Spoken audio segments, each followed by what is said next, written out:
আজি বাস্কাৰ কাৰাগাৰৰ সন্মুখত যি ঘটনা ঘটিছে সি সঁচাকৈয়ে অত্যন্ত দুখজনক আৰু আমি সকলোৱে অত্যন্ত মনো কষ্ট পাইছো।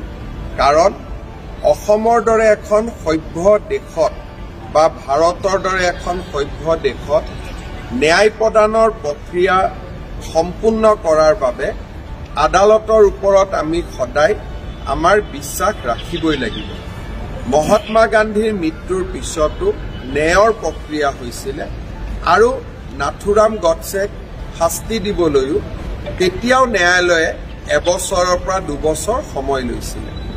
ৰাজীৱ গান্ধীৰ মৃত্যুৱে হওক, ইন্দিৰা গান্ধীৰ মৃত্যুৱে হওক, প্ৰত্যেকটো ঘটনাৰ শাস্তি ন্যায়িক প্ৰক্ৰিয়াৰ মাজেৰে হৈছিল।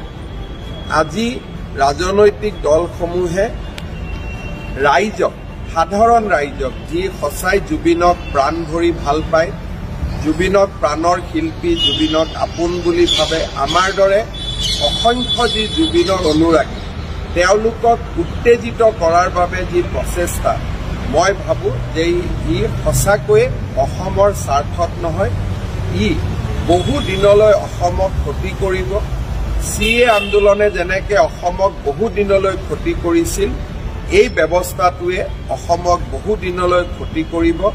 মই ৰাইজক আহ্বান জনাম যে যাৰ ৰাজনৈতিক উদ্দেশ্য আছে তেওঁলোকক ৰাজনীতি কৰিব দিয়ক, কিন্তু সাধাৰণ জনতাই ন্যায়ালয়ৰ ওপৰত বিশ্বাস ৰখা উচিত আৰু অসম পুলিচে নিৰ্ধাৰিত সময়ত তদন্ত শেষ কৰি ন্যায়ালয়ৰ সন্মুখলৈ জুবিনৰ ঘটনাত দোষী সকলোকে ন্যায়ালয়ৰ সন্মুখলৈ লৈ যাব।